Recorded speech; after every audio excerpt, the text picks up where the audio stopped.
Sometimes a man reaches a crossroads where he's got more yesterdays than tomorrows, and all he wants is a quiet place to make sense of the choices that brought him there.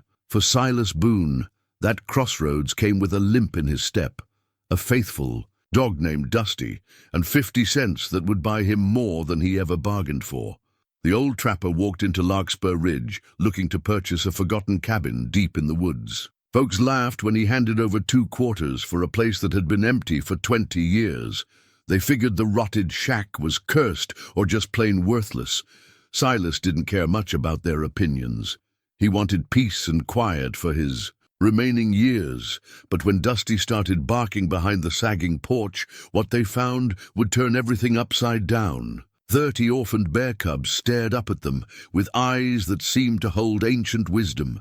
The cabin wasn't cursed after all. What could drive so many mother bears to abandon their young in the care of a complete stranger? Before we jump back in, tell us where you're tuning in from, and if this story touches you, make sure you're subscribed, because tomorrow I've saved something extra special for you. The morning sun painted the mountains in shades of amber and gold as Silas Boone guided his weathered pickup truck down the winding dirt road that led into Larkspur Ridge. The engine wheezed like an old man climbing stairs, much like Silas himself these days, but it had carried him faithfully across 3 states and countless miles of memories he was trying to leave behind. Dusty sat in the passenger seat, his graying muzzle resting on the window frame, watching the pine trees blur past. With the patient wisdom that only comes from years of loyal companionship. The dog had been with Silas through thick and thin, through the good times when pelts brought fair prices and the lean years when civilization crept closer to the wild places, making an honest trapper's life harder to sustain. Silas flexed his fingers around the steering wheel, feeling the familiar ache in his joints that reminded him daily of a lifetime spent wrestling with nature. His left leg, damaged in a hunting accident 3 winters back, sent sharp reminders up his spine every time he pressed the clutch. The doctors in Denver had used fancy words like degenerative and progressive, but Silas understood plain talk. Better? He was wearing out, like an old tool that had served its purpose well but couldn't take the same punishment it once could. The town of Larkspur Ridge emerged from the forest like something from a half-remembered dream. Weathered storefronts lined Main Street, their paint faded by decades of mountain weather. A few pickup trucks sat parked at angles in front of Murphy's General Store, and smoke drifted lazily from chimneys despite the mild October air. It was the kind of place where everybody knew everybody's business, where handshakes still meant something, and where a man could disappear if he wanted to badly enough. Silas parked outside Murphy's and climbed out slowly, his joints protesting the movement. Dusty followed, immediately sniffing around the truck's tires with the thoroughness of a creature who read the world through scent rather than sight. The dog's ears perked up at every new smell, cataloguing the stories left behind by other visitors. The General Store's screen door squeaked as Silas pushed it open, a sound that transported him back to his childhood and similar stores in similar towns. Inside, the familiar mixture of wood polish, coffee, and leather goods created an atmosphere that felt like stepping into the past. Shelves lined with canned goods, hardware supplies, and hunting equipment spoke to the practical needs of mountain folk. Behind the counter stood a woman in her 60s with silver-streaked hair pulled back in a practical bun.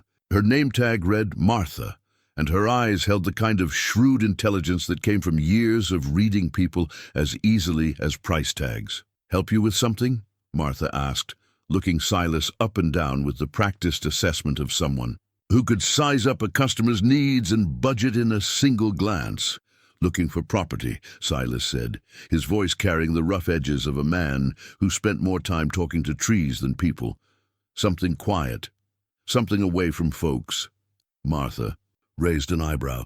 "Well, you've come to the right place for quiet, though I'd say most of what's available around here might be a bit rough for..." She paused, clearly reconsidering her words as she took in Silas's weathered appearance and the confident way he carried himself despite his limp.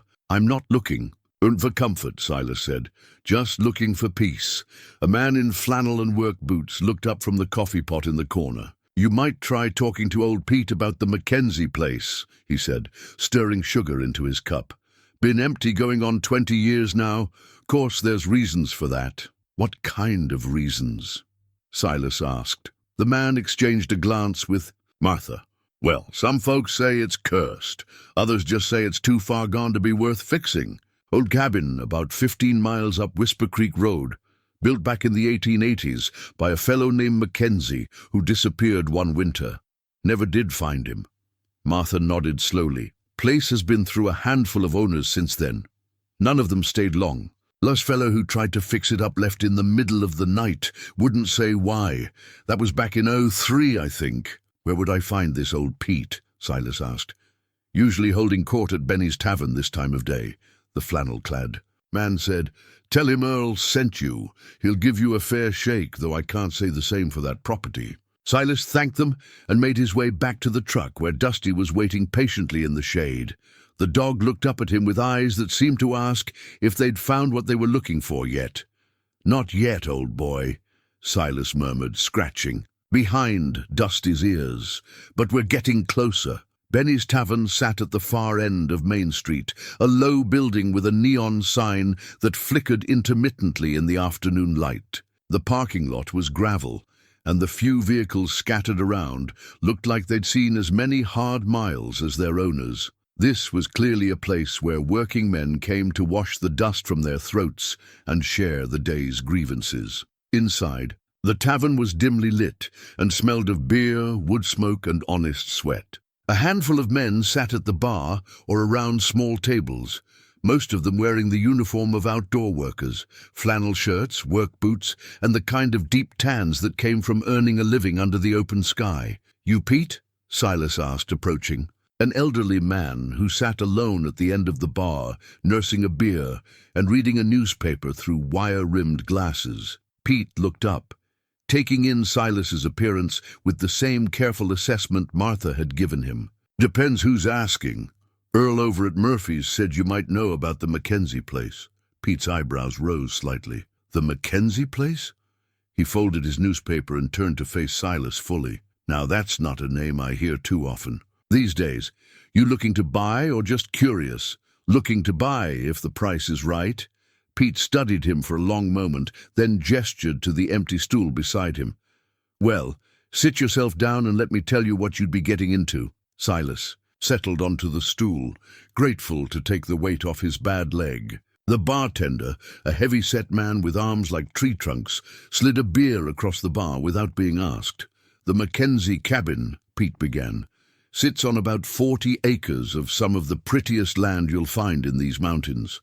Good water from Whisper Creek, old-growth pine, and views that'll take your breath away on a clear day. Problem is, the cabin itself is about as close to falling down as a structure can get without actually doing it." "I'm not afraid of hard work," Silas said. "It's not the work that scares folks off," Pete continued. "It's the history. Like Earl probably told you, old Mackenzie built that place back in the 1880s. Trapper, like yourself if I'm reading the signs right. Lived up there alone for nigh on 15 years before he vanished without a trace one winter. Folks found his traps still set come spring, but no sign of the man himself." Pete took a sip of his beer and continued. "Since then, that place has had a string of owners, and none of them stayed long. Some left because the work was too much, sure enough, but others left for reasons they wouldn't talk about. Strange sounds in the night, things moving around that shouldn't be moving, that sort of thing. And what do you think about all that?" Silas asked. Pete shrugged. "I think the mountains hold secrets, and some places hold more than others. Whether that makes a place cursed or just interesting depends on your point of view, I suppose." Silas found himself liking the old man's practical approach to the supernatural. "What would you want for it?" Pete grinned, showing teeth stained by decades of coffee and tobacco. "Well, seeing as how I've been trying to get that property off my hands for the better part of 20 years, And seeing as how you're the first person to ask about it in 5 years who didn't run off after hearing the stories, I'm inclined to be generous." He reached into his shirt pocket and pulled out a business card, so worn the edges were soft as fabric. "Tell you what, you give me 50 cents, not $50, mind you, but 50 cents, and sign some papers saying you won't hold me responsible if the place falls down around your ears or if whatever's up there decides it doesn't like company. And it's yours." Silas stared at him. 50 cents? That's right, 2 quarters. I inherited that land from my uncle, and he inherited it from his brother-in-law, and it's been nothing but a burden to my family for decades. Property taxes, insurance, liability worries, all for a place nobody wants to live in. You'd be doing me a favor taking it off my hands." Silas reached into his pocket and pulled out 2 quarters, placing them on the bar with a soft clink. "When can we do the paperwork?" Pete's grin widened. "Well, I'll be damned. You might just be crazy enough to make a go of it up there," he finished. His beer and stood up. "My office is just around the corner. We can take care of it right now if you're serious." An hour later, Silas walked out of Pete's tiny office with a deed to 40 acres of mountain property and a set of directions that led 15 miles up a barely maintained dirt road. Pete had thrown in a warning about making sure his vehicle was in good shape and his pantry was well stocked before winter set in, along with the phone number of a local handyman who might be willing to help with repairs. If you can convince him the place isn't haunted. As Silas climbed back into his truck, Dusty looked at him with what appeared to be satisfaction, as if the dog had known all along that this was where their journey was meant to lead. "Well, boy," Silas said, starting the engine, "looks like we're about to find out what 50 cents can buy us in this world." The drive up Whisper Creek Road was a test of both the truck's suspension and Silas's patience. The road had once been graded gravel, but had deteriorated over the years into a series of ruts, rocks, and washouts that required careful navigation. Pine trees pressed close on both sides, their branches occasionally scraping against the truck's roof with sounds like fingernails on wood. After what felt like an hour but was probably closer to 30 minutes, the trees opened up into a clearing that took Silas's breath away. The cabin sat in the center of the clearing, like something from a fairy tale, though not the pleasant kind.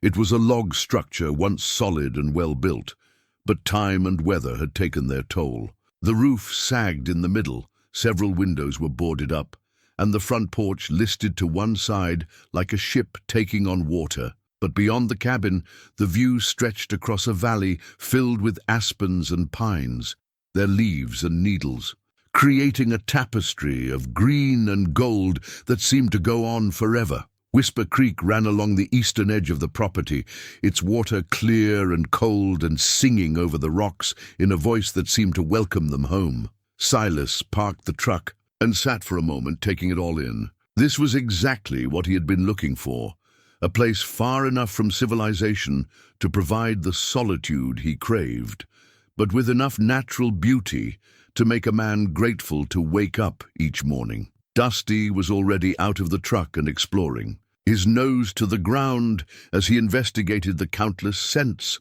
that told the story of the creatures who had called this place home over the years. His tail wagged slowly as he worked his way around the cabin's perimeter, pausing occasionally to look back at Silas as if to confirm that this was, indeed, their new territory. The cabin's front door hung slightly askew on rusty hinges, and Silas pushed it open with the caution of a man who had learned to respect old structures and their tendency to surprise unwary visitors. Inside, late afternoon sunlight filtered through gaps in the boarded windows, creating patterns of light and shadow that danced across the rough wooden floor. The main room was larger than it had appeared from outside, with a stone fireplace dominating one wall and built-in shelves that still held a few forgotten items from previous occupants, a rusted coffee pot, some mouse-chewed books, and a pair of worn work gloves that seemed to be waiting for their owner's return.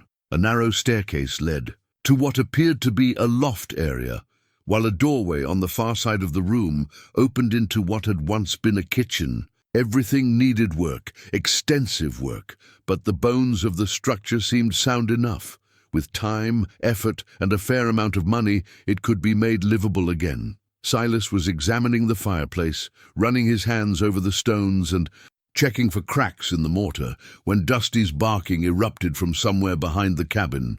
It wasn't the kind of bark that meant the dog had found something interesting or was chasing a squirrel. This was the deep, urgent bark that meant Dusty had discovered something that demanded immediate attention.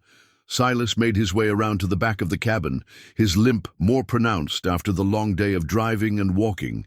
He found Dusty, standing at the edge of the sagging back porch, his ears forward and his tail rigid with alertness. The dog was staring intently at something beneath the porch, occasionally letting out a sharp bark that echoed across the clearing. "What is it?" "Boy?" Silas asked, moving closer to where Dusty stood transfixed. That's when he heard it, a soft shuffling sound like something moving around in the darkness beneath the porch. Then another sound, and another, until it became clear that whatever was under there was more than one of them. Silas knelt down carefully, his joints protesting, and peered into the shadowy space beneath the porch. At first, he could see nothing but darkness and the occasional glint of light reflecting off something that might have been eyes. Then, as his vision adjusted, shapes began to emerge from the gloom. They were small and dark and covered in fur, huddled together in a mass that seemed to shift and move like a living carpet. As Silas's eyes adapted further to the dim light, individual forms became distinguishable, and he realized with growing amazement that he was looking at bear cubs.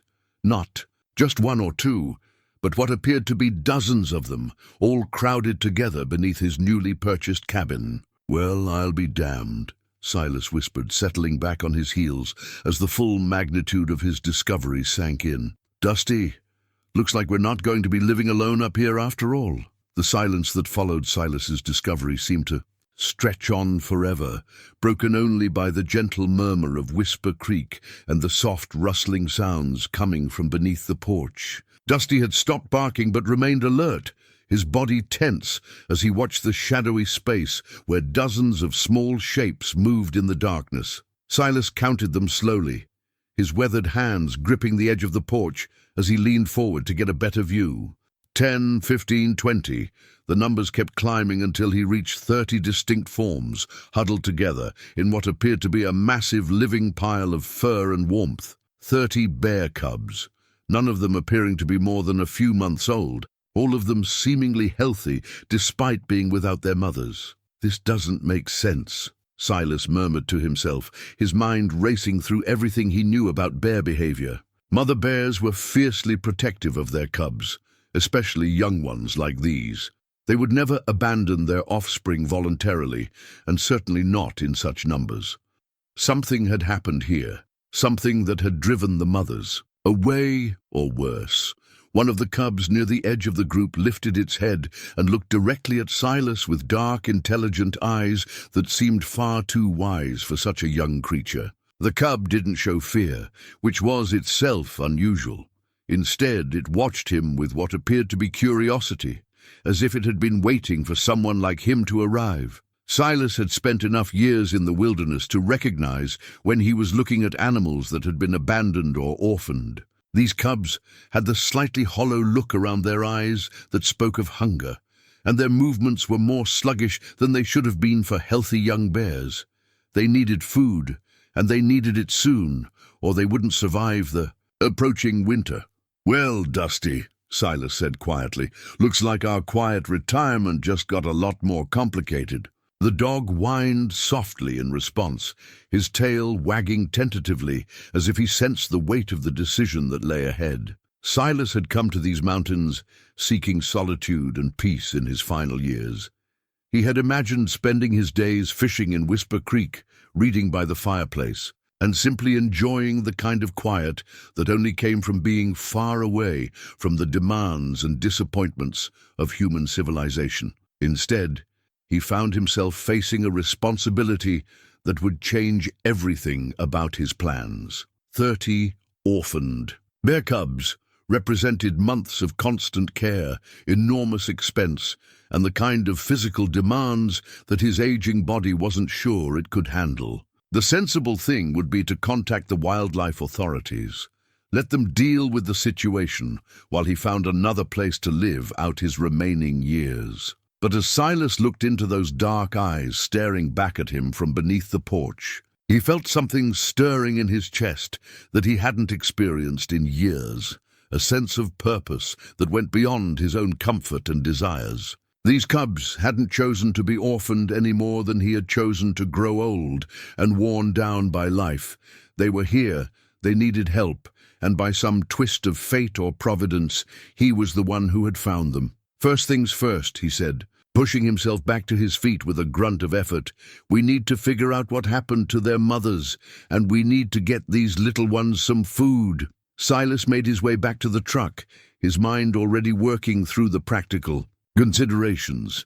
The nearest town with any kind of wildlife resources was probably Fairfield, about an hour's drive back down the mountain. He would need to stock up on supplies, find someone who knew about caring for orphaned bears, and figure out how to feed 30 hungry mouths without breaking what remained of his modest savings. In the truck's glove compartment, he found the notebook he always carried, a habit left over from his trapping days when keeping detailed records could mean the difference between a profitable season and going hungry. He began making a list: milk replacement formula, feeding bottles, blankets, medical supplies, and food for himself and Dusty, while they figured out what came next. The drive back down Whisper Creek Road seemed to take forever, every pothole and washout reminding him of the cubs he had left behind. He found himself driving faster than was probably safe on the rutted dirt road, anxiety gnawing at him as he imagined all the things that could go wrong in his absence. Bears, wolves, or mountain. Lions could find the cubs. They could wander away from the relative safety of the porch. They could simply grow weaker and start dying while he was gone. By the time Silas reached Larkspur Ridge, the sun was beginning to set behind the mountains, painting the sky in shades of orange and purple that would have been beautiful under other circumstances. The general store was still open, and Martha looked surprised to see him back so soon. "That was quick," she said, as he pushed through the screen door. "Don't tell me you've already changed your mind about that cabin." "Not exactly," Silas said, pulling out his hastily written list. "I'm going to need some supplies. Quite a few." "Supplies, actually," Martha read over the list, her eyebrows rising higher with each item. "Milk replacement formula, feeding bottles. Mister, are you planning to run some kind of nursery up there?" "Something like that," Silas said, not ready to explain the full situation until he had a better understanding of it himself. "You have any of this stuff?" "Some of it," Martha said, moving toward the shelves that held farming and ranching supplies. "Though I have to say, this is about the strangest shopping list I've seen in 30 years of running this store." While Martha gathered what supplies she had in stock, Silas used the store's phone to call information for the number of the Colorado Division of Wildlife. After being transferred twice, he found himself talking to a ranger named Sarah Mitchell, who sounded young but knowledgeable. 30 orphaned cubs," Sarah repeated when Silas explained the situation. "That's highly unusual. Bear mothers don't typically abandon their young unless something catastrophic has happened. Where did you say you found them?" "The old Mackenzie place. About 15 miles up Whisper Creek Road," Silas said. There was a long pause on the other. "End of the line. The Mackenzie property," Sarah said slowly. "We've had reports from that area before. Strange animal behavior, unusual migration patterns. There's been talk of some kind of environmental disturbance up there, but we've never been able to pinpoint the cause." "What kind of disturbance?" "That's what we've been trying to figure out. Some of the local guides have reported finding animals behaving strangely. Predators and prey species mingling peacefully, migration routes that don't make sense, that sort of thing. We've sent teams up there twice in the past 5 years, but they never found anything concrete." Sarah paused again, and Silas could hear papers shuffling in the background. "Listen, Mr. Boone, I can have a team up there tomorrow morning to assess the situation and relocate the cubs to a proper rehabilitation facility. In the meantime, you'll need to keep them fed and warm. Do you have experience with wildlife care? Some, Silas said, which was true enough. His years as a trapper had taught him more about animal behavior and basic veterinary care than most people ever learned. Good. I'll fax you a care sheet for orphaned black bear cubs, assuming that's what species we're dealing with. The most important thing is to keep them hydrated and fed. They'll need to eat every few hours, and they'll need a warm, secure place to sleep. After receiving detailed instructions and a promise that help would arrive the next day, Silas loaded his supplies into the truck and began the journey back up the mountain. The headlights carved a narrow tunnel through the darkness as he navigated the winding road, and he found himself wondering what he would find when he reached the cabin. His fears proved unfounded. The cubs were still huddled beneath the porch, though they had rearranged themselves into smaller groups, probably for warmth as the mountain air grew cold. Dusty immediately went to investigate while Silas unloaded his supplies by the light of a battery-powered lantern. Mixing the first batch of milk replacement formula by lantern light on the cabin's rickety front steps, Silas felt the weight of responsibility settling over him like a heavy coat. He was 73 years old, arthritic, and had been looking forward to a quiet retirement. Instead, he was about to embark on what might be the most challenging undertaking of his life. The first cub he tried to feed, a small female with a white patch on her chest, accepted the bottle eagerly, her tiny paws gripping his hand as she drank.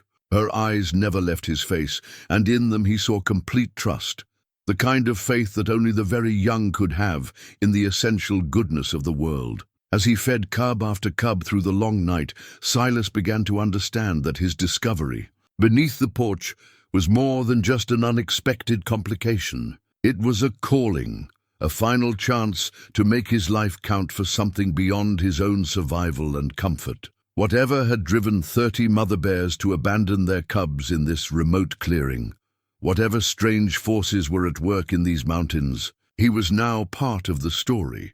By dawn, when the last cub had been fed and settled back beneath the porch with its siblings, Silas knew there was no turning back. His quiet retirement would have to wait. He had work to do.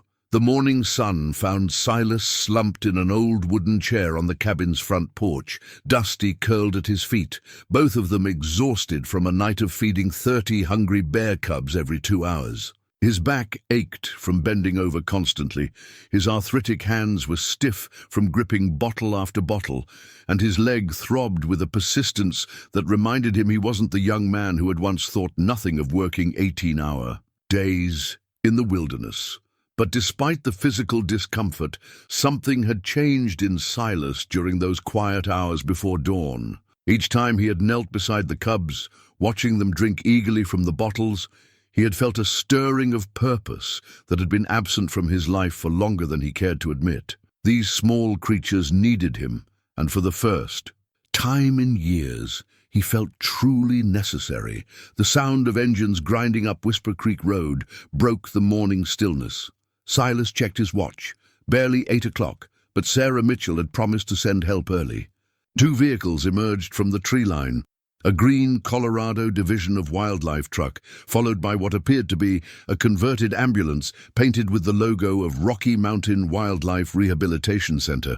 Sarah Mitchell turned out to be younger than Silas had expected, probably in her early 30s, with the kind of practical efficiency that came from years of dealing with wildlife emergencies. She wore khaki uniform pants, a long-sleeved shirt despite the warming day, and boots that had seen serious trail time. Her auburn hair was pulled back in a ponytail, and her green eyes held the sharp intelligence of someone accustomed to making quick decisions in difficult situations. "Mr. Boone," she said, extending a firm handshake. "I'm Sarah Mitchell. This is Dr. Elena Vasquez from the rehab center." Dr. Vasquez was a compact woman with graying hair and the gentle demeanor that Silas associated with people who spent their lives caring for injured animals. She carried a large medical bag and moved with the purposeful stride of someone who had learned to work efficiently in challenging conditions. "Where are our patients?" Dr. Vasquez asked, setting down her bag and pulling on latex gloves. Silas led them around to the back of the cabin, where the cubs had settled into their daytime routine of sleeping in shifting piles beneath the porch. At the sound of approaching footsteps, several small heads appeared, dark eyes watching the newcomers with cautious interest. 32, actually, Dr. Vasquez said after a few minutes of careful observation. "I count 32 cubs, and they appear to be from multiple litters. I'm seeing cubs that are probably 8 to 12 weeks old, which means they were born at different times this spring." Sarah knelt beside the porch, her expression troubled. "That's even more unusual than we thought. Multiple mothers abandoning multiple litters in the same location? That doesn't happen in nature, not without some kind of major environmental catastrophe." "What kind of catastrophe?" Silas asked. "Disease, severe habitat disruption, predation pressure, but none of those would explain why the mothers would bring their cubs here before abandoning them," Sarah said, standing and dusting off her knees. "It's almost like they deliberately brought them to this specific location." Dr. Vasquez had begun the delicate process of examining individual cubs, using a combination of gentle coaxing and quick, efficient movements to check their overall health. "They're malnourished, but not severely so," she reported. "No obvious signs of disease or injury. Their coats are in good condition, and their responses seem normal for cubs this age." "So what's the plan?" Silas asked, though part of him already dreaded the answer. "Standard protocol would be to transport them to our facility for rehabilitation," Dr. Vasquez said. "We have the facilities to care for large numbers of orphaned cubs, and we've successfully released hundreds of bears back into the wild over the years." Sarah nodded in agreement. "It's really the best option for the cubs' long-term survival. Our facility has specialized enclosures, veterinary support, and staff trained in wildlife rehabilitation." Silas found himself looking down at the cubs, particularly the small female with the white patch, who had been the first to accept his bottle the night before. She was watching him now with those dark, intelligent eyes, and he couldn't shake the feeling that she understood more about the conversation than should have been possible for such a young animal. "How long would they stay at your facility?" he asked. "Typically 18 to 24 months, Dr. Vasquez explained. We minimize human contact to prevent habituation, teach them to forage for natural foods, and gradually prepare them for release back into the wild. It's a proven process, though I'll admit we've never dealt with numbers like this before." "And they'd all be released back here?" Silas pressed. Sarah exchanged a glance with Dr. Vasquez before answering. "That would depend on several factors. We'd need to determine what caused the original abandonment, make sure those conditions have been resolved, and assess whether this habitat can support 32 additional bears without creating human-wildlife conflicts." The implication was clear. There was no guarantee the cubs would ever return to the mountains they had been born in. They might be relocated to other areas, possibly hundreds of miles away, to reduce the risk of them associating humans with food or becoming nuisance animals. "There is another option," Sarah said carefully, "though it's highly irregular and would require extensive permits and oversight." "What kind of option?" "On-site rehabilitation. If someone with appropriate experience were willing to care for the cubs here, we could potentially work out an arrangement for supervised rehabilitation on the property where they were found." Dr. Vasquez frowned. "Sarah, that's never been done with this many animals. The logistics alone—" "I know it's unprecedented," Sarah interrupted, "but so is this situation. 32 cubs from multiple litters, all abandoned in the same location, all apparently healthy despite being without mothers for who knows how long. Maybe the conventional approach isn't the right answer here."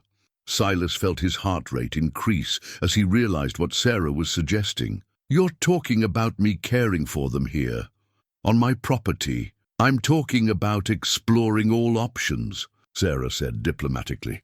It would require extensive modifications to the property, daily veterinary oversight, regular inspections, and a level of commitment that most people wouldn't be capable of maintaining. How much commitment are we talking about?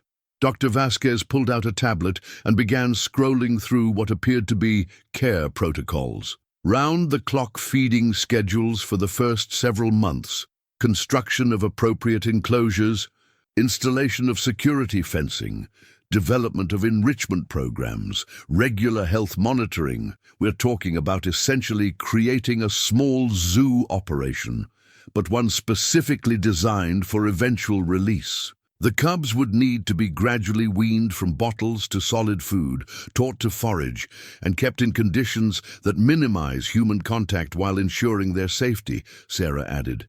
It would be expensive, exhausting, and there would be no guarantee of success. Silas looked around at the clearing that had become his for the price of 50 cents, taking in the pristine wilderness that stretched in every direction, the clear water of Whisper Creek, and the natural habitat that these cubs had been born to inherit. Then he looked down at the small female cub, who was still watching him with those impossibly wise eyes. "What would I need to do to make this work?" he asked. Dr. Vasquez stared at him. "Mr. Boone, you're talking about a commitment that would essentially take over your life for the next 2 years. Are you sure you understand what you'd be getting into?" Silas thought about the quiet retirement he had planned, the peaceful days he had imagined spending by the creek with only Dusty for company. Then he thought about 32 bear cubs who had somehow found their way to his doorstep, as if the universe had decided he wasn't quite ready to stop being useful yet. "I understand it won't be easy," he said, "but these cubs were brought here for a reason, and I don't think that reason was for them to be trucked off to some facility hundreds of miles away. If there's a way to do this right here where they belong, then I'd like to try." The paperwork alone took 3 hours. Sarah Mitchell had contacted her supervisors, who had contacted their supervisors. And suddenly, Silas found himself at the center of a bureaucratic whirlwind that required forms, permits, liability waivers, and environmental impact assessments. Dr. Vasquez sat at the cabin's rickety kitchen table, her laptop connected to a satellite internet device, typing furiously as she compiled care protocols and supply lists. "The state has never issued permits for on-site rehabilitation of this scale," Sarah explained, holding her phone to her ear as she waited for yet another call back from Denver.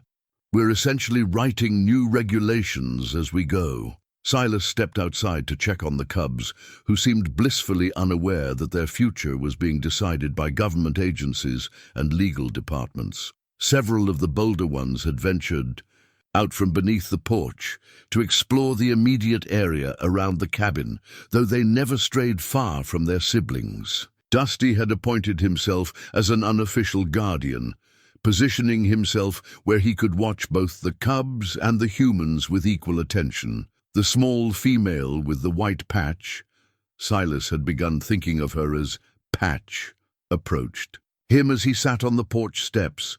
She sniffed his boots cautiously, then sat back on her haunches and looked up at him with an expression that seemed almost expectant. "You hungry again already, little girl?"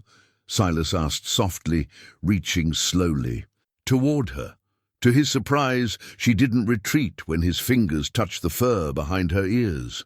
Instead, she leaned into the contact, making a small sound that was somewhere between a purr and a grunt. "That's highly unusual behavior," Dr. Vasquez said from the doorway, having emerged from the cabin to observe the interaction. "Cubs, this. They should be much more fearful of humans, especially after being separated from their mothers." "Maybe they know he helped them," Sarah suggested, joining them on the porch. "Animals don't think in terms of gratitude," Dr. Vasquez replied, though her tone suggested she wasn't entirely convinced by her own words. "There has to be another explanation for their lack of fear." Silas continued stroking Patch's fur, noting how she seemed to relax under his touch. "How long do you think they've been without their mothers?" "Based on their condition, probably no more than a few days," Dr. Vasquez said. They're too healthy to have been truly abandoned for very long, which raises another question. What have they been eating? It was a good point. Cubs this young should have been completely dependent on their mother's milk, yet they showed no signs of severe malnutrition or dehydration. Silas looked around the clearing, taking in the abundance of berry bushes, the clear stream, and the rich ecosystem that surrounded them. Maybe they've been taking care of themselves better than we thought, he said. Cubs this age don't have the skills to forage effectively, Dr. Vasquez protested. They shouldn't be able to survive on their own for more than a day or two. As if to contradict her statement, one of the larger cubs emerged from the underbrush at the edge of the clearing with what appeared to be a mouthful of blackberries. The cub settled down near its siblings and began eating with the methodical efficiency of an animal that knew exactly what it was doing. "Well, I'll be damned," Sarah muttered, pulling out her phone to record the behavior. "That's not normal either." Over. The next hour, they observed similar scenes throughout the clearing. Cubs working together to access berry bushes, drinking efficiently from the stream, and even what appeared to be cooperative digging for grubs and roots. It was behavior that should have taken months to develop under careful maternal guidance. Yet these orphaned cubs seemed to possess instinctive knowledge that defied everything the experts thought they knew about bear development. "There's something else," Dr. Vasquez said, returning from a circuit around the property. "I found evidence of adult bear activity, tracks, scat, claw marks on trees, but it's all at least a week old. Whatever adults were here, they left recently." "But deliberately." "Deliberately how?" Silas asked. "The tracks suggest organized movement, not panicked flight. Multiple adults moving in the same direction, following established game trails toward the higher elevations.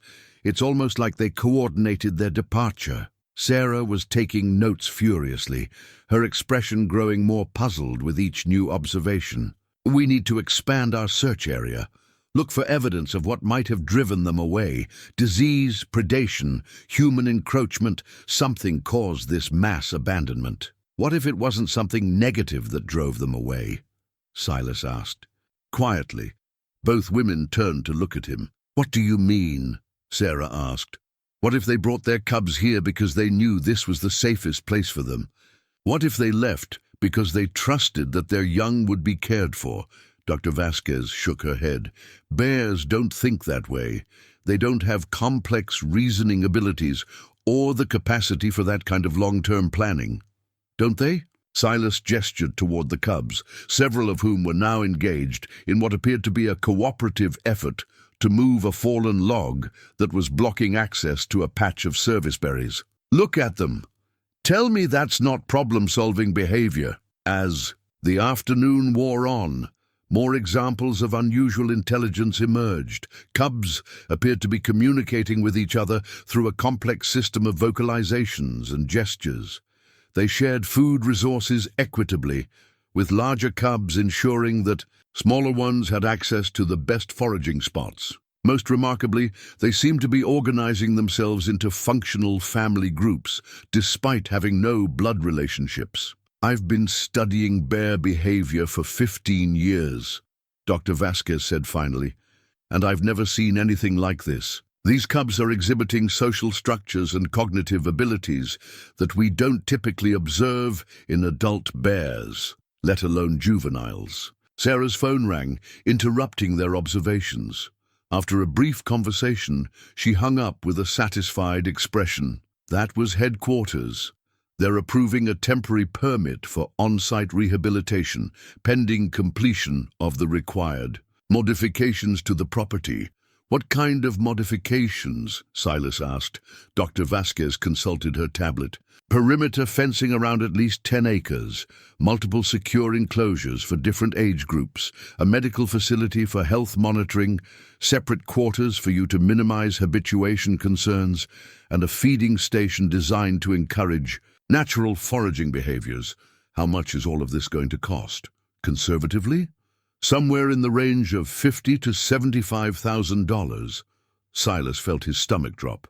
His entire savings, accumulated over a lifetime of careful frugality, amounted to less than half that amount. "I don't have that kind of money." "There might be grants available," Sarah said quickly. "Wildlife conservation funds, private foundations, research institutions that would be interested in studying this unusual situation." "How long would it take to get grants approved?" "Several months at minimum." Silas looked around at the cubs, who were beginning their evening routine of gathering beneath the porch for warmth and safety. In several months, it would be deep winter. In the mountains, cubs that were healthy and thriving now would be fighting for survival in sub-zero temperatures without proper shelter and care. "What if we start with the basics?" he asked. "Just enough to get through the winter safely, build proper enclosures, set up feeding stations, establish the medical protocols. The rest can come later." Dr. Vasquez looked skeptical. "Mr. Boone, you're talking about caring for 32 growing bear cubs through a Colorado mountain winter. Even with minimal facilities, you're looking at expenses of several $1,000s per month, not counting the physical demands. There's another consideration," Sarah added gently. "Your age and physical condition. No offense, but caring for this many animals is going to require stamina and strength that a 73-year-old man with arthritis and a bad leg might not have," Silas finished for her. "I understand the challenges." He was quiet for a long moment, watching as Patch made her way over to him and settled against his leg with the casual affection of a domestic pet. The trust in her dark eyes was absolute, and he realized that somewhere during the past 24 hours he had made a promise to these cubs that went beyond words or contracts. "I appreciate your concerns," he said finally, "but I'm not ready to give up on this yet. Let's start with what we can do right now and figure out the rest as we go." 3 weeks into October, Silas's life had transformed into something he never could have imagined. His days began at 5 in the morning with the first feeding and didn't end until well past midnight, when the last of the cubs had settled into sleep. His hands were permanently stained with milk formula. His clothes bore the constant evidence of his new charges, and his body ached in ways that reminded him daily of his advancing years. But he had never felt more alive. The temporary enclosures he had constructed with help from Jim Carver, the local handyman who had overcome his superstitions about the cursed cabin in exchange for steady work, were basic but functional. Chain-link fencing created separate areas for the cubs based on their size and developmental needs, while strategically placed logs, rocks, and climbing structures encouraged natural behaviors. The cubs had responded to their new environment with enthusiasm that sometimes bordered on mischief. They had figured out how to work together to climb the fence, not to escape, but apparently for the sheer joy of the challenge. They had learned to anticipate feeding times with an accuracy that would have impressed a Swiss watchmaker. Most remarkably, they had begun to display individual personalities that made each one as distinct as human children. Patch remained his unofficial liaison with the group, often approaching him when the others were hesitant and seeming to communicate their needs through a combination of vocalizations and gestures that Silas was beginning to understand. A particular grunt meant hunger, a specific posture indicated illness or discomfort, and a series of soft chuffs seemed to express contentment or approval. "You're anthropomorphizing them," Dr. Vasquez warned during one of her weekly visits. She had been documenting the cub's development with the thoroughness of a researcher who understood she was observing something unprecedented. "Maybe," Silas admitted, watching as 3 of the smaller cubs worked together to roll a large pumpkin toward their feeding area. "Or maybe I'm just paying attention to what's actually happening." The financial challenges had proven as daunting as predicted. Silas's savings were disappearing at an alarming rate, consumed by formula, veterinary supplies, construction materials, and the constant need for modifications to accommodate the cubs' rapid growth. Sarah Mitchell had managed to secure a small emergency grant that covered some of the basic expenses, but it was a stopgap measure at best. More troubling were the signs of strain on Silas's aging body. His arthritis had flared from the constant lifting and bending. His bad leg was getting worse from the uneven terrain, and he had lost 15 pounds from the combination of physical demands and irregular eating habits. Jim Carver had begun staying later each day, ostensibly to help with construction, but actually to ensure that Silas didn't collapse from exhaustion. "You can't keep this up," Jim said one evening as they reinforced a section of fencing that the cubs had somehow managed to loosen. "You need help, real help, not just an old carpenter who shows up a few hours a day." "I'm managing," Silas replied, though his voice lacked conviction.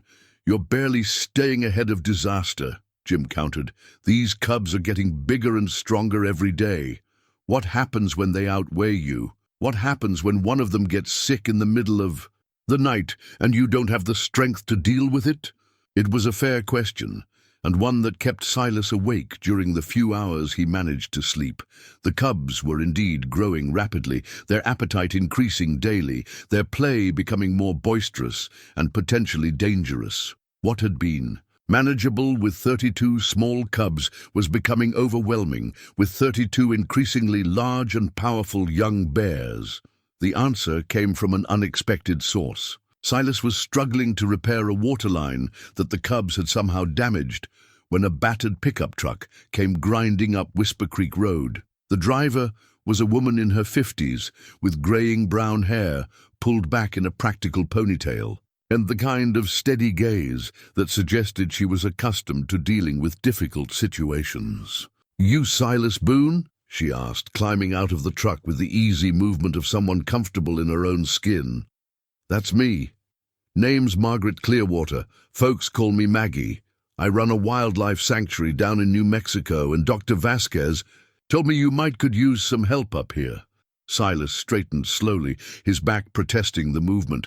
"What kind of help?" "The kind that comes from 30 years of raising orphaned wildlife," Maggie said, looking around at the enclosures.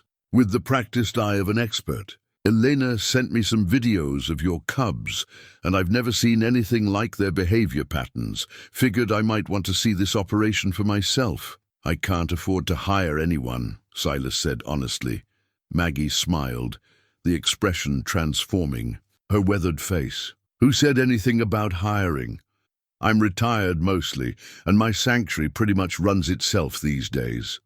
Been looking for something interesting to do with my time, and this qualifies as about the most interesting thing I've heard of in years."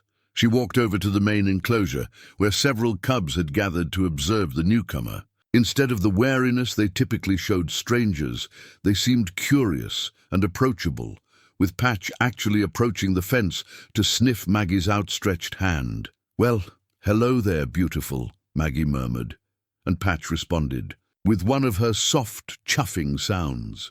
"You're the one Elena told me about, aren't you? The little diplomat." "How did you know that?" Silas asked. "Same way you know which cub needs extra attention and which one is feeling under the weather," Maggie replied. "When you've spent enough time with wild animals, you learn to listen to what they're actually telling you instead of what you think they should be saying." Over the next hour, Maggie conducted what amounted to an inspection of the entire operation. She examined the enclosures, observed feeding protocols, reviewed medical records, and most importantly, spent time with each group of cubs. Her questions were specific and knowledgeable, and her suggestions were practical and immediately implementable. "You've done remarkable work here," she said finally, settling onto the porch steps as the cubs began their evening routine. "Most people would have been overwhelmed after the first week. Most people would have been smart enough not to try," Silas replied. "Maybe, but most people wouldn't have recognized what you're dealing with here." Maggie gestured toward the enclosures, where the cubs were organizing themselves into their nighttime groups, with the efficiency of a well-trained military unit. "These aren't normal bear cubs, Silas. I don't know what they are exactly, but they're something special. Elena thinks I'm just projecting human characteristics onto normal animal behavior. Elena's a good veterinarian, but she's never spent time with animals that have been touched by something beyond the ordinary, Maggie said. I have. I've seen wolves that could predict weather changes weeks in advance, ravens that seemed to understand human speech, and deer that led hunters away from wounded members of their herd. The natural world is full of mysteries that science hasn't figured out how to explain yet. She stood up, brushing dust from her jeans. I've got a proposal for you. Let me stay for a month, help you get through the immediate challenges, and see if we can figure out what makes these cubs so special. If it works out, maybe we can talk about a longer arrangement. I still can't afford. I've got my own money, and I've got my own reasons for wanting to be here, Maggie interrupted. Let's just say I believe in paying attention when the universe puts something extraordinary in front of you. Silas looked around at the clearing that had become his world, at the cubs who had become his responsibility, and at the woman who had appeared just when he needed help most. Sometimes, he reflected, life had a way of providing exactly what was needed, exactly when it was needed. When can you start? He asked. Maggie Clearwater moved into the cabin's small loft area with the efficiency of someone who had learned to live simply and travel light.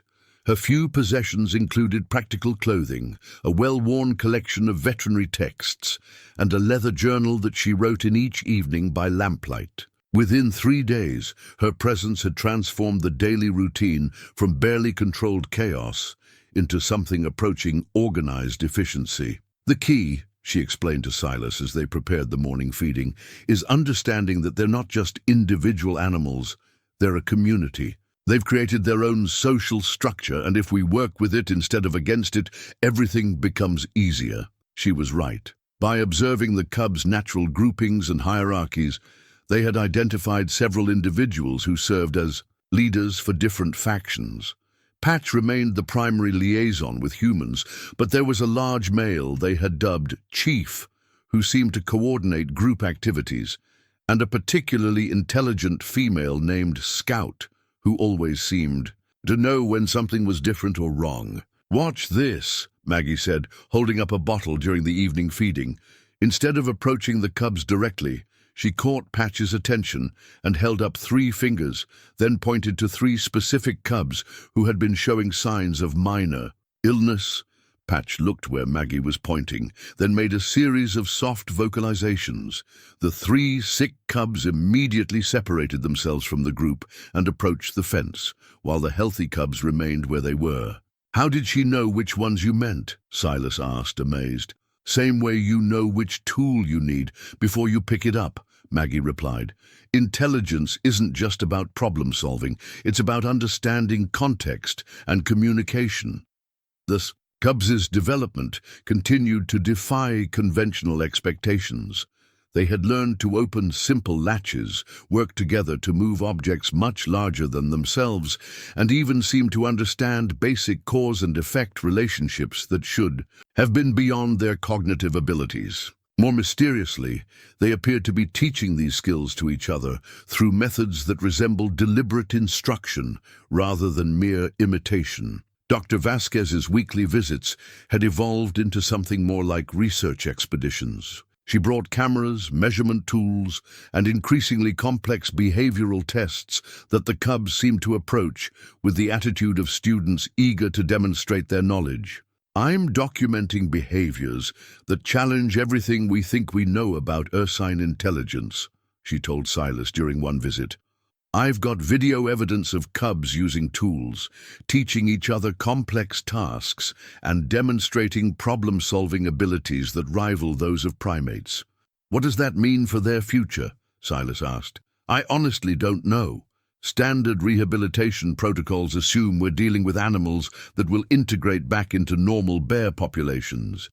But if these cubs continue developing at this rate, they might be too advanced to survive in the wild, or they might be exactly what wild bear populations need to adapt to changing environmental conditions." The financial situation had stabilized somewhat, thanks to Maggie's connections in the wildlife rehabilitation community. Small donations were beginning to arrive from sanctuaries and conservation groups around the country, along with offers of expertise, and supplies.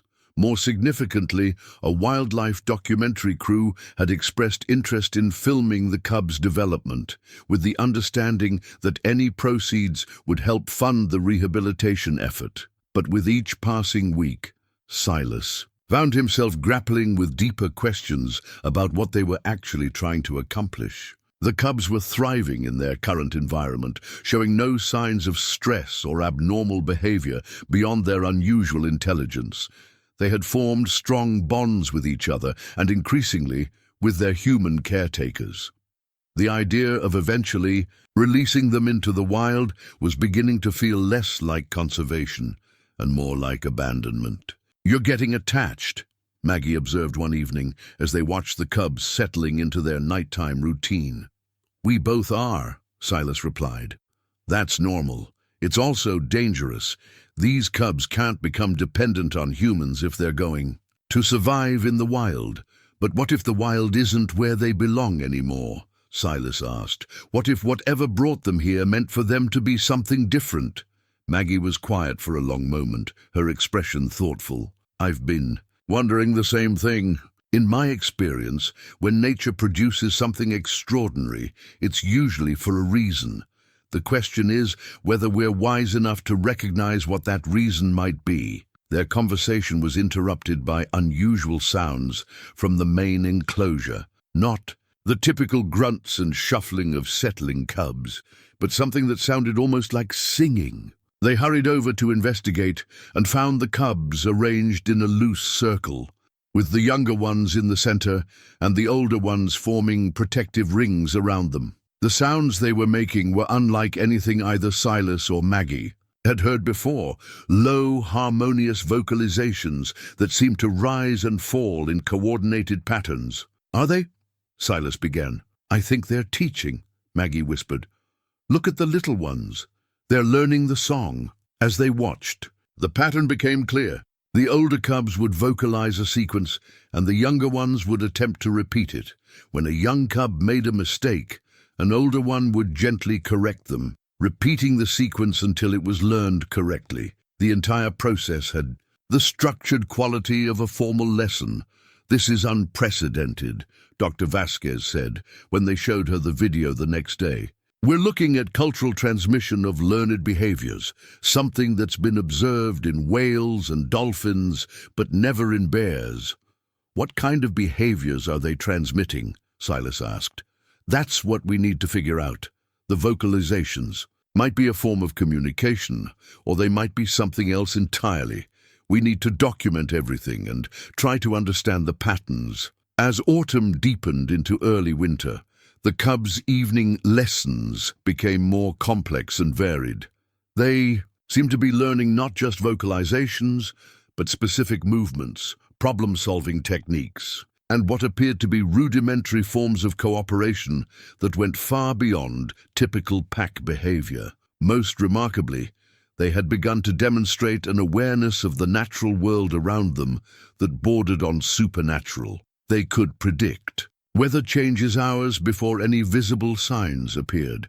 They seemed to know when other wildlife was approaching the property long before Dusty's keen senses detected anything unusual. And they showed an uncanny ability to locate water sources, food caches, and safe shelter sites that even experienced outdoorsmen would have missed. "It's like they're connected to something we can't perceive," Maggie said one evening, after watching a group of cubs successfully predict the exact location where a dead tree would fall during a windstorm. "Maybe they are," Silas replied. "Maybe that's why their mothers brought them here. Maybe they knew these cubs were special and needed a different kind of upbringing. Or maybe," Maggie said thoughtfully, "their mothers knew something was coming, something that would require bears with abilities beyond the ordinary." The first snow of the season arrived 2 days later, earlier than usual and heavier than the weather forecasts had predicted. But the cubs had already prepared, moving their sleeping areas to the most protected spots in their enclosures and arranging their nighttime groups for maximum warmth retention. Watching them adapt with such apparent foreknowledge, Silas couldn't shake the feeling that Maggie was right. Whatever these cubs were being prepared for, winter was just the beginning. The morning of November 15th dawned crisp and clear, with the kind of mountain air that made every breath feel like a small gift. Silas was checking the water systems. The first hard freeze had threatened their improvised plumbing when Dusty began barking with an urgency that made him drop his tools and hurry toward the dog's position near the tree line.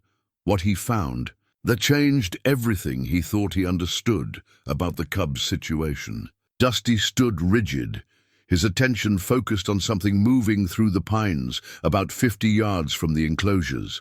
At first, Silas thought it might be elk or deer, but as the shapes emerged more clearly, he realized he was looking at bears. Adult bears, moving with the deliberate purpose of animals who knew exactly where they were going. "Maggie!" he called, his voice carrying across the clearing. She appeared from the cabin within seconds, took one look at his expression, and followed his gaze toward the approaching bears. "How many?" she asked quietly. "I count at least 6, maybe more." Behind them, the adult bears moved in single file, their massive forms making the cubs in the enclosures look like toys by comparison. But strangest of all was their behavior. Instead of the wariness that wild bears typically showed around human habitation, these animals approached with what appeared to be calm determination, as if they belonged here. The cubs had noticed the approaching adults and were pressed against the fence closest to the tree line, making soft vocalizations that Silas had never heard before. It wasn't distress or fear. It sounded almost like greeting calls. "Those aren't random bears," Maggie said, pulling out binoculars for a closer look.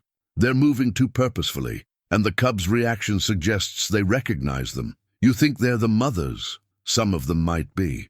But look at the size variation. We've got females and at least 2 adult males in that group. That's not typical family behavior." The lead bear, a massive female with distinctive silver markings around her ears, stopped about 20 yards from the enclosures. She sat back on her haunches and made a series of low, rumbling vocalizations that carried clearly across the clearing. The cubs responded immediately, their own voices joining in what was unmistakably a conversation. "We need to call Sarah," Maggie said, but she made no move toward the cabin. Like Silas, she seemed transfixed by what they were witnessing. The adult bears had arranged themselves in a loose semicircle facing the enclosures, and what followed was unlike anything either human had ever observed in the wild. The adults and cubs engaged in what could only be described as a formal communication session, with specific bears taking turns to vocalize while others listened intently. "It's a language," Silas whispered. "They're actually talking to each other." "That's impossible," Maggie replied, but her voice lacked conviction.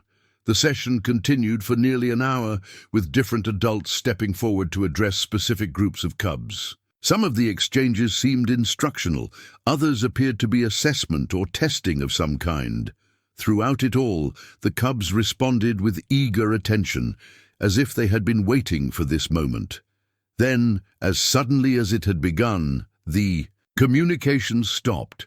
The silver-marked female stood and approached the fence directly, her massive paws making no sound on the frozen ground. She looked directly at Silas with dark eyes that held an intelligence so profound it was almost human. When she spoke, and there was no other word for the complex series of sounds she made, it was clearly directed at him. The tone was formal, respectful, but also urgent. She repeated the sequence 3 times, then stepped back and waited. "She's trying to tell us something," Silas said. "Bears don't—" Maggie began, then stopped. "Actually, I have no idea what bears do or don't do anymore." Patch had moved to the front of her enclosure and was looking back and forth between the adult female and Silas. Suddenly, she began vocalizing in a pattern that seemed to mirror what the adult had just said, but with subtle differences that suggested translation rather than repetition. "Patch is interpreting," Maggie said in amazement. "She's translating between the adult and us." The exchange continued for several more minutes, with Patch serving as an intermediary between species. While Silas couldn't understand the specific content, the urgency of the communication was unmistakable. Something important was being conveyed, something that required human understanding and cooperation. The meeting ended as abruptly as it had begun. The adult bears rose and began moving back toward the tree line, but the silver-marked female paused to look once more at Silas. This time, her expression seemed almost pleading, as if she was asking him to trust in something he couldn't yet comprehend. After the adults disappeared into the forest, the cubs remained agitated for hours. They clustered in their groups, continuing the low vocalizations that had characterized their evening lessons, but with a new intensity that suggested preparation rather than practice. "We need to call everyone," Maggie said finally. "Sarah, Elena, maybe even some wildlife behavioral specialists from the university. What we just witnessed changes everything about this situation." But when Sarah arrived the next morning with Dr. Vasquez and a small team of researchers, the story they told was met with polite skepticism that barely concealed outright disbelief. Adult bears returning to check on cubs that have been separated. "For months," Dr. Vasquez said, "that goes against everything we know about bear behavior. Once cubs are weaned or abandoned, the family bond is broken."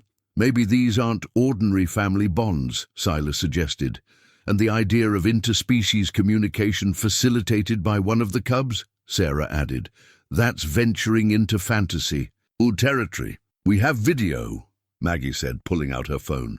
The footage was clear and well documented, but somehow it failed to convey the profound sense of intelligence and purpose that had been so obvious to the live observers. On screen, it looked like typical bear behavior.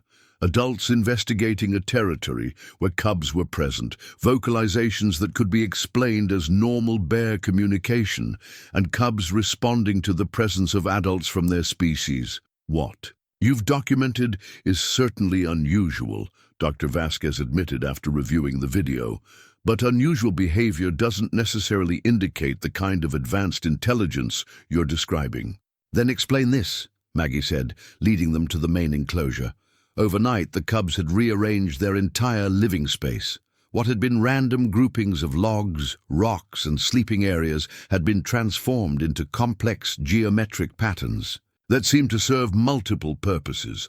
Feeding stations had been moved to create clear pathways. Sleeping areas had been organized to maximize both warmth and security, and the entire layout suggested a level of planning and coordination that would have challenged human architects. "They did this in one night," Silas explained, "after the adults left. It's like they received instructions and immediately began implementing them." Dr. Vasquez walked through the enclosure, examining the new arrangements with growing puzzlement. Every modification served a practical purpose, but the overall design showed a sophistication that was difficult to reconcile with known bear intelligence. "There has to be a logical explanation," she said, but her tone suggested she was struggling to find one. That evening, as the research team prepared to return to Denver with their documentation and inconclusive findings, Maggie pulled Silas aside for a private conversation. "They don't believe us because they can't afford to believe us," she said. "If we're right about what these cubs represent, it changes everything about how we understand animal intelligence and the relationship between humans and wildlife. So what do? We keep documenting, we keep learning, and we wait for the adults to return. Because they will return, Silas. That wasn't a goodbye, it was a progress check." Maggie was right. 3 nights later, Dusty's barking announced the return of the adult bears. This time, there were more of them. At least 12 adults moving through the forest with the same purposeful determination. But this time, they weren't alone. As the group emerged from the tree line, Silas could see that they were escorting something or someone toward the clearing. The figure was too distant and too obscured by the movement of the bears to identify clearly, but it was definitely human. Who in their right mind would be walking with a pack of wild bears? Maggie asked. As the group drew closer, the answer became clear. The human figure was an elderly Native American man, his long grey hair braided with what appeared to be feathers and small bones. He wore traditional buckskin clothing and moved with the bears as if he belonged among them, showing no fear or concern about being surrounded by animals that could easily overpower him. The silver-marked female led the procession directly to the enclosures where she resumed her position from the previous visit. But this time, instead of addressing the cubs, she turned toward Silas and the human who accompanied her. The old man stepped forward, his dark eyes taking in the entire operation. With a single sweeping glance, when he spoke, his voice carried the weight of someone accustomed to being heard and respected. "You are the one who has been caring for the children," he said. It wasn't a question. "Yes," Silas replied, unsure of what else to say. "Then it is time you understood what you have become part of," the old man continued. "My name is Joseph Crow Feather, and I am the keeper of the old agreements. These cubs are not orphans, Mr. Boone. They are candidates." "Candidates for what?" Joseph Crow Feather looked around at the cubs, who had gathered as close to the fence as possible and were watching the conversation with rapt attention. "For the next phase of evolution," he said quietly, "and the time for their testing has begun." Joseph Crow Feather settled onto a tree stump with the careful movements of a man whose bones carried decades of mountain winters. But his eyes remained sharp and alert as he began to speak. The adult bears had arranged themselves in a protective circle around the clearing, their massive forms creating a natural amphitheater that seemed designed for this moment. "My people have stories," he said, his voice carrying easily across the clearing. "Old stories about times when the world changed, and the animals had to choose whether to change with it or disappear. Most chose to stay the same, but some chose to become something new." Silas and Maggie sat on the cabin's front steps, listening. With the focused attention of students who understood, they were about to learn something that would change their understanding of the world. The cubs had grown quiet, but their eyes remained fixed on the elderly man, as if they recognized the importance of his words. "Your science has names for these times," Joseph continued. "Evolutionary pressure, adaptation, survival of the fittest. But the old stories understand something your science has forgotten. Sometimes evolution isn't random. Sometimes it's guided." "Guided by whom?" Maggie asked. Joseph gestured toward the bears surrounding them. "By those who understand that survival isn't just about the strongest or the smartest.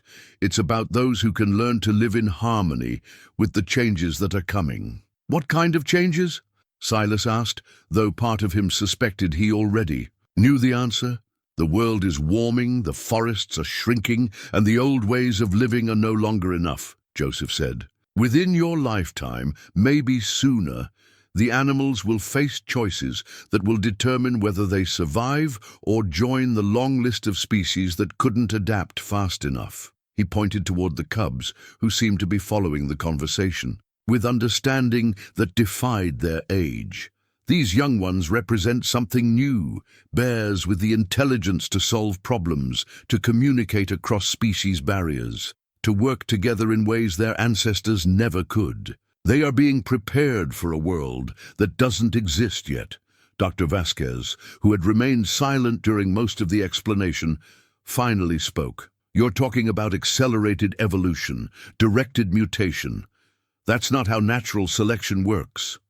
"Natural selection is what happens when there's time for gradual change," Joseph replied calmly.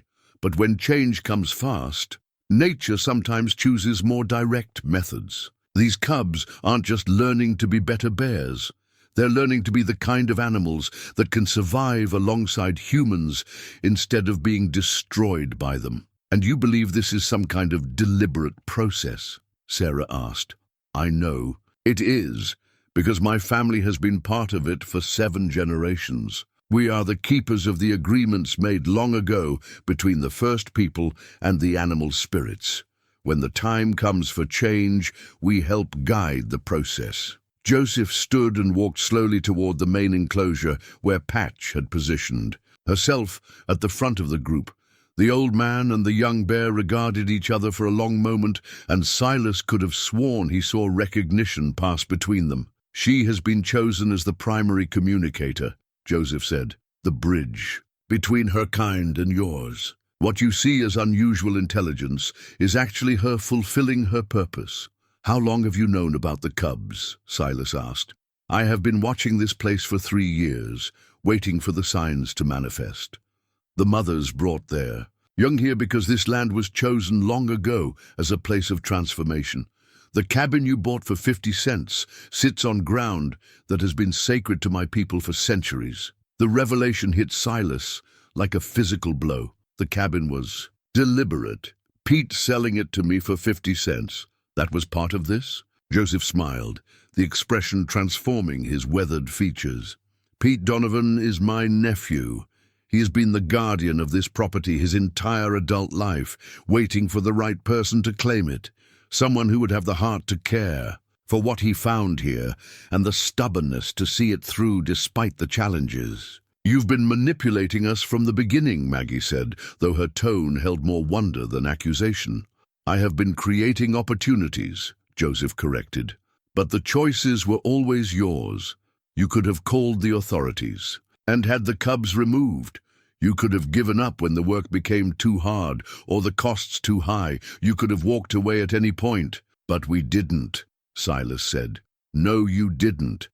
And now the first phase of preparation is complete." Dr. Vasquez had been taking notes furiously throughout the conversation, her scientific training warring with the evidence of her own observations. "You're asking us to believe that these cubs represent some kind of directed evolution, guided by what? Animal spirits, ancient agreements? I'm asking you to observe and draw your own conclusions," Joseph replied. "You've spent months documenting behaviors that don't fit your understanding of bear intelligence. You've watched them communicate, problem solve, and learn at rates that defy explanation. What does your scientific training tell you about anomalies that can't be explained by existing theories? That either the theories are wrong or we're missing crucial information," Dr. Vasquez admitted reluctantly. "The information you're missing is that intelligence isn't just a human trait that occasionally appears in other species. It's a tool that nature uses when conventional adaptation isn't sufficient. These cubs represent what bears must become to survive the next century."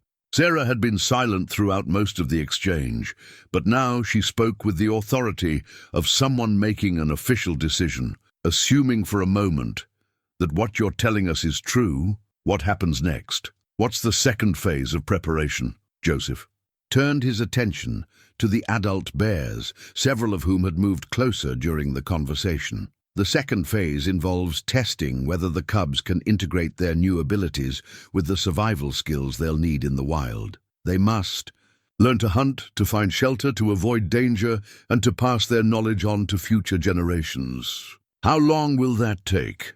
Silas asked. "The testing will begin with the next full moon in 4 days.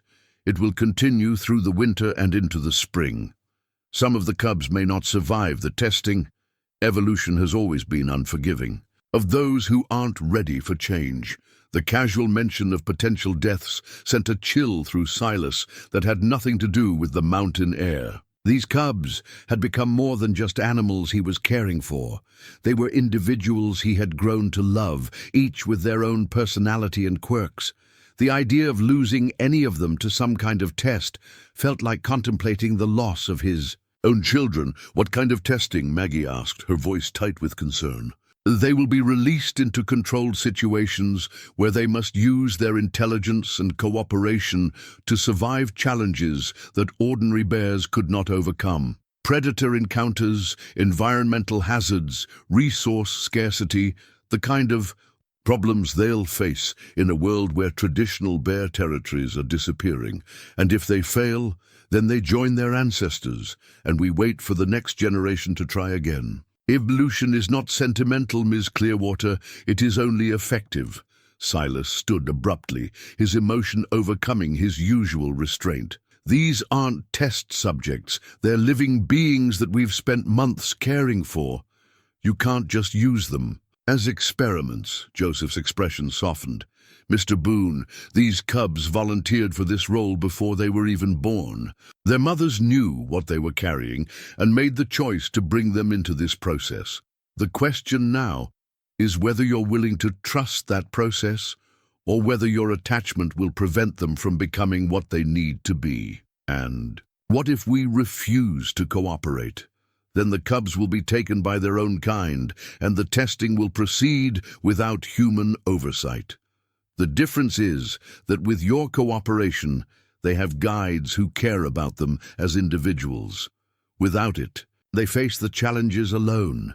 The weight of the decision settled over Silas like a heavy blanket. Everything he had worked for over the past months, the careful nurturing, the medical care, the emotional bonds he had formed with each cub, had been leading to this moment. He could protect them from the immediate danger by refusing to participate, but in doing so, he would be abandoning them to an uncertain fate. "What would you need from us?" Maggie asked quietly. "Continued care and monitoring during the testing period, medical support when needed, and most importantly, documentation of their progress for future generations who will continue this work." Dr. Vasquez looked up from her notes. "From a scientific standpoint, this could be the most important behavioral study ever conducted. If these cubs really do represent some kind of evolutionary advancement, the implications for conservation biology are staggering." "And from a human standpoint?" Silas asked. "From a human standpoint," Joseph said, "you have the opportunity to be part of something that will determine whether bears survive the next century or join the passenger pigeon in extinction." As if responding to some unheard signal, the adult bears began moving toward the forest. The silver-marked female approached the enclosure one final time, making the complex vocalizations that Patch had learned to translate. This time, the young cub's response was longer and more elaborate, suggesting a detailed exchange of information. "She's accepting the challenge," Joseph translated, "and she's volunteering to be the first to undergo testing." "No," Silas said immediately. "She's just a baby. She's not ready for whatever you have planned." Joseph looked at him with something approaching sympathy. "Mr. Boone, that baby has been preparing for this moment since the day she was born. She understands the stakes better than you do. The question is whether you trust her enough to let her try." As the adult bears disappeared into the forest and darkness settled over the clearing, Silas found himself facing the most difficult decision of his life. Everything in his heart wanted to protect these cubs from danger, to keep them safe in their enclosures where he could ensure their survival. But everything in his mind understood that true protection might require letting them face the very dangers he wanted to shield them from. 4 days until the testing began. 4 days to prepare for a process that would either prove the cubs worthy of their extraordinary gifts or cost them everything. The full moon rose over Whisper Creek on a night so clear that every star seemed etched against the black velvet of the mountain sky. Silas stood at the edge of the main enclosure, his breath forming small clouds in the frigid air, watching as the cubs prepared for what Joseph Crow Feather called their first trial. They had spent the previous 3 days in intensive preparation. Joseph had arrived each morning with the adult bears, conducting what appeared to be detailed briefings with different groups of cubs. The sessions were conducted entirely in the complex vocalizations that had become the cubs' primary language, leaving the humans to observe and document without truly understanding the content of the instruction. "They're organizing themselves into teams," Maggie observed, noting how the cubs had spontaneously divided into groups of 4 or 5, each with a clear leader and specific roles for the other members. Patch had been chosen to lead the first team to undergo testing. Her group included Chief, Scout, and 2 smaller cubs they had named Shadow and Bright Eyes for their distinctive markings. The 5 cubs sat together near the enclosure gate, their attention focused on Joseph as he explained the parameters of their challenge. The first test is survival and problem-solving, Joseph had told Silas earlier. They will be released into a controlled area of forest where they must locate food, water, and shelter while avoiding a series of obstacles and threats. Adult bears will monitor their progress, but will not intervene unless there is immediate danger of death. What kind of threats? Dr. Vasquez had asked, her medical bag packed and ready for any emergencies. Natural predators, environmental hazards, and resource scarcity designed to test their intelligence and cooperation. The kind of challenges they would face if released into territories where traditional bear survival strategies are no longer sufficient. Now, as the moment approached, Silas felt his stomach churning with anxiety. These cubs had become his responsibility, his family, in a way that transcended species boundaries. The idea of deliberately exposing them to danger went against every protective instinct he had developed over months of careful nurturing. "It's time," Joseph said quietly, approaching the enclosure with a set of keys that would unlock the gate. Patch looked directly at Silas as the gate swung open, her dark eyes holding the same intelligence and trust that had characterized their relationship from the beginning. She made a soft chuffing sound that he had learned meant reassurance, as if she was trying to comfort him rather than the other way around. "She knows what she's doing," Maggie said, placing a hand on Silas's shoulder. "Trust her." The 5 cubs moved through the open gate with the purposeful stride of animals who understood their mission. They paused just long enough for Patch to look back at their human caretakers, then disappeared into the forest with the silent efficiency of creatures born to navigate the wilderness. "How will we know how they're doing?" Sarah asked, her radio.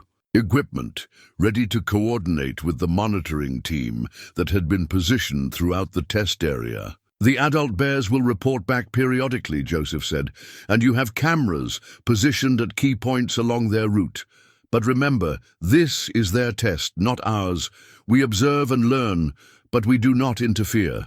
The waiting began immediately. Silas found himself pacing the clearing, unable to settle, his mind conjuring worst-case scenarios, despite Joseph's assurances that the test had been designed to challenge, but not destroy. Maggie busied herself with the remaining cubs, who seemed agitated by the absence of their companions.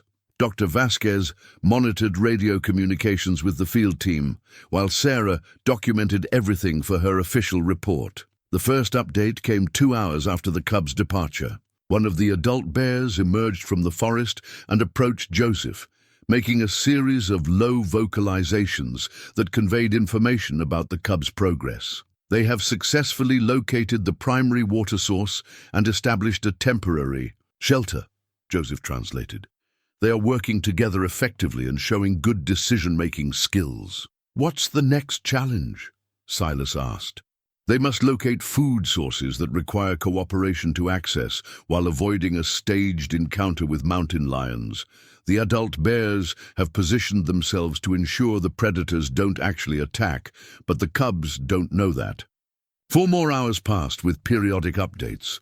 The cubs had successfully worked together to access a cache of buried food, demonstrated innovative problem-solving when faced with a deliberately damaged shelter, and shown remarkable coordination. When confronted by the simulated predator threat, they're not just surviving, Dr. Vasquez reported after reviewing footage from the remote cameras. They're excelling. Their problem-solving approaches are sophisticated enough to impress human wilderness experts. But the real test came near dawn, when the adult bear that had been shadowing Patch's team returned with urgent vocalizations that made Joseph's expression grow grim. "There's been a complication," he said. "The cubs have encountered something. That wasn't part of the planned test, a real threat that the adult monitors are having difficulty containing." "What kind of threat?" Maggie demanded. "Hunters. 3 men with rifles, apparently tracking the adult bears. They've established a position that puts them directly in the cubs' path." Silas felt his blood turn to ice. "We have to get them out of there. The adult bears are attempting to redirect the hunters, but the cubs are approaching the danger zone rapidly. They don't yet understand the threat that humans with weapons represent. The moment Silas had dreaded was upon them. The cubs faced real danger, not the controlled challenges of their test, and every instinct screamed at him to rush into the forest to protect them. But Joseph's hand on his arm reminded him that interference could disrupt not just the test, but the cubs' ability to develop the survival skills they would need in a world where such encounters might become commonplace. "What do we do?" he asked, his voice tight with controlled panic. "We trust them," Joseph said quietly, "and we prepare for the possibility that this test has become more real than any of us intended." The radio crackled with urgent communications. As Sarah coordinated with the field monitoring team, "We've got eyes on the hunters," came the voice of one of the wildlife officers. 3 men, approximately half a mile from the cubs' current position. They appear to be tracking the adult bears, but they're moving directly toward the test area. Silas grabbed his coat and started toward his truck, but Joseph's firm hand stopped him. "Where are you going?" "To warn them off, to get between them." "And the cubs, I don't care what it takes," Silas said, his voice strained with barely controlled fear. "And what happens when armed men see you emerging from the forest where they've been tracking bears? What happens when you lead them directly to animals they might view as threats to be eliminated?" The logic was sound but heartbreaking. Any human intervention could make the situation worse, could draw the hunters' attention directly to the cubs they were trying to protect. But standing by while Patch and her team walked unknowingly toward armed humans felt like the worst kind of betrayal. "There has to be something we can do," Maggie said, her own anxiety evident in her voice. Joseph was already moving toward the forest, pulling a traditional wooden flute from his jacket. We trust that the cubs have learned more than just survival skills. We trust that they have learned wisdom." He began to play a low, haunting melody that seemed to blend seamlessly with the sounds of the forest. The remaining adult bears responded immediately, their own vocalizations joining the music in a complex harmony that carried for miles through the mountain air. "What are you doing?" Dr. Vasquez asked. "Warning them," Joseph replied between notes. "The cubs understand this signal. They know it means immediate danger that requires their highest level of intelligence and cooperation." On the radio, the field team reported that the cubs had stopped their forward movement and appeared to be in consultation. "They've formed a tight group about 50 yards from the hunter's position," came the crackling voice. "They seem to be aware of the threat." "Can the cubs understand what rifles are?" Sarah asked. "Do they know the danger they represent?" "They understand that humans can kill at distance," Joseph said. "Whether they know the specific mechanics is less important than whether they can adapt their strategy to account for the threat." The tension stretched on for what felt like hours, but was probably only minutes. Then the radio crackled again, with an update that made everyone lean forward. "The cubs are doing something I've never seen before," the field observer reported. "They've split up, but in a coordinated pattern. The larger cubs are creating a distraction to the east, while the smaller ones are moving to establish observation positions. It's like they're conducting a reconnaissance mission." Through his binoculars, the observer continued to provide updates that painted a picture of tactics that would have impressed military strategists. Now they're using the terrain to mask their movements. 2 cubs have positioned themselves where they can monitor the hunters without being seen, while the others are creating a false trail leading away from the area. "They're outflanking them," Maggie said in amazement. "They're treating this like a tactical problem to be solved." "Because that's exactly what it is," Joseph replied. "These cubs aren't just more intelligent than normal bears. They're learning to think like the apex predators they need to become to survive in a human-dominated world." The radio brought news that the strategy was working. The hunters are following the false trail. They're moving away from the cubs' actual position. "Wait!" There was a pause, then an excited voice. "The cubs are now systematically dismantling the hunters' camp. They're scattering gear, covering tracks, making it look like a larger group of bears was responsible. Silas found himself grinning despite his anxiety. Not only were the cubs avoiding the immediate threat, they were ensuring that the hunters would leave the area convinced that it was too dangerous for humans. Patch is coordinating the entire operation, the observer continued. She's positioned herself where she can see all the other cubs and is directing their movements with vocal signals. The level of communication and coordination is unprecedented. 20 minutes later, the crisis was over. The hunters, thoroughly spooked by evidence of multiple large bears in the area and deprived of most of their equipment, had retreated toward the main road. The cubs had regrouped and were continuing their original test mission as if the interruption had been just another challenge to overcome. They passed, Joseph said quietly, putting away his flute. Not just the survival test, but the intelligence test we never planned to give them. What happens now? Silas asked. Now we wait for them to complete the full trial. They have 3 more challenges before dawn, each designed to test different aspects of their preparation. If they succeed in all of them, they will be ready for the final phase, which is... Joseph looked around at the humans who had become part of this ancient process, despite never choosing it. Integration. Learning to live as the bridge between the wild world and human civilization. Learning to be the kind of animals that can not only survive in tomorrow's world, but help guide both species toward a future that neither can achieve alone. As the first light of dawn began to touch the mountain peaks, Silas realized that whatever happened in the remaining hours of testing, the cubs had already proven something extraordinary. They had faced real danger and responded not with panic or instinct alone, but with intelligence, cooperation, and tactical thinking that suggested they truly were becoming something new, something that might just be capable of changing the relationship between humans and wildlife forever. 6 months later, as spring painted the mountains in shades of green that seemed to glow with their own inner light, Silas stood on the front porch of his cabin, now properly repaired and winterized, watching a scene that still filled him with wonder every time he witnessed it. Patch and her companions moved through the clearing with the confident grace of animals who had found their place in the world.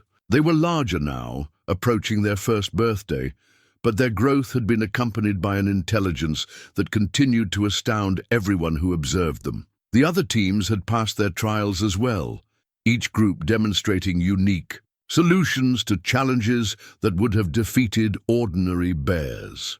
The documentary crew is coming back next month, Maggie said, joining him on the porch with 2 cups of coffee. She had never left after that first month, finding in the cub's story a purpose that filled the remaining years of her career with meaning. Think they'll be ready for that kind of attention? Silas asked, accepting the warm cup gratefully.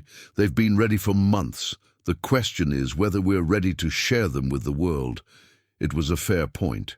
Word of the cub's extraordinary abilities had spread through the scientific community, despite efforts to keep the story contained. Research teams from universities across the country had requested permission to study them, while conservation organizations saw them as proof that wildlife could adapt to human encroachment in ways previously unimaginable. Joseph thinks it's time, Silas said.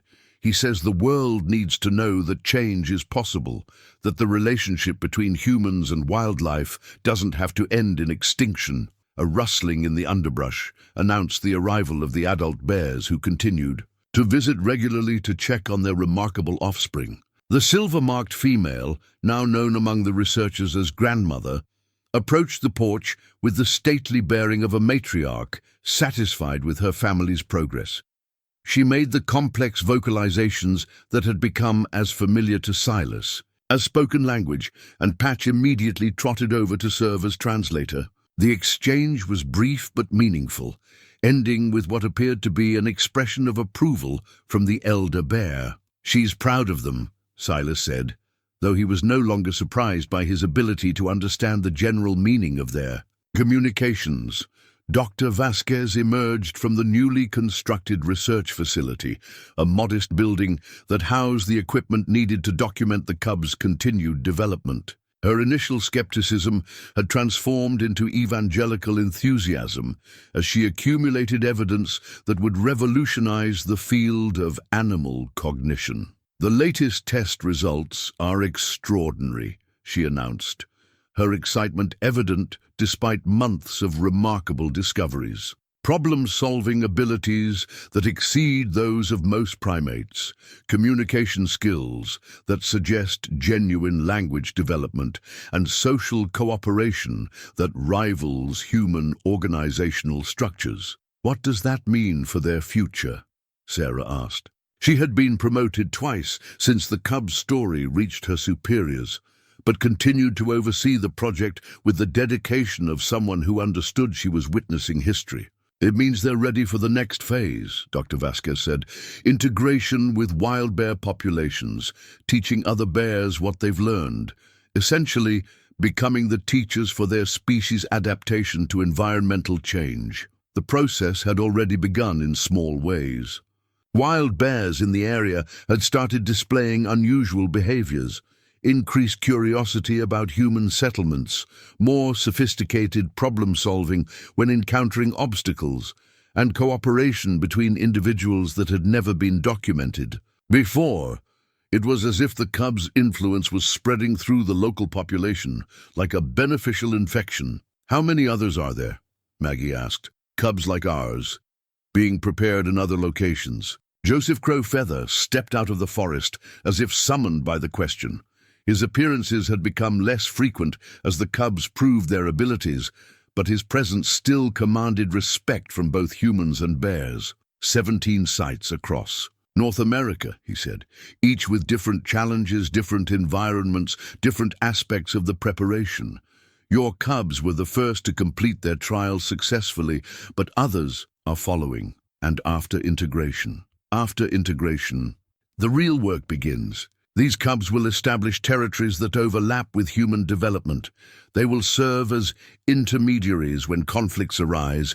They will teach both species that coexistence is not just possible, but necessary for survival. Silas walked to the edge of the porch, where Patch was waiting with the patient attention she always showed when important conversations were taking place. The small female who had first accepted his bottle on that long-ago night had grown into a magnificent animal whose intelligence shone in every movement and expression.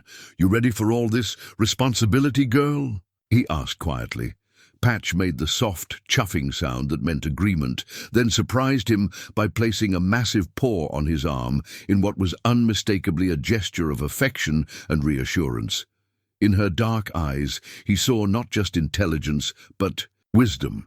The kind of deep understanding that comes from knowing one's purpose in the world. "She's ready," Joseph said.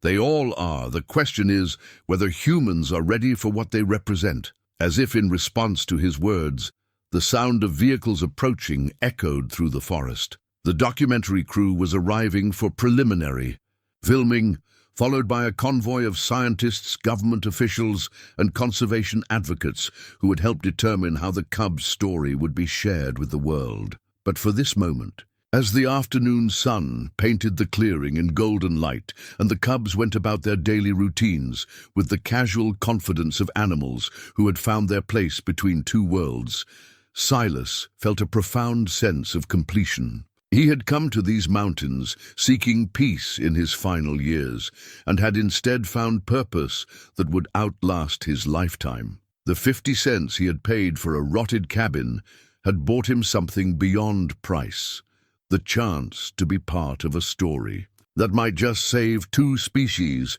from the consequences of their own success. As Patch and her companions prepared to take their place as bridges between the wild and human worlds, Silas knew that his quiet retirement had given way to something far more meaningful. Sometimes, he reflected, the universe knew exactly what it was doing when it brought the right person to the right place at precisely the right time.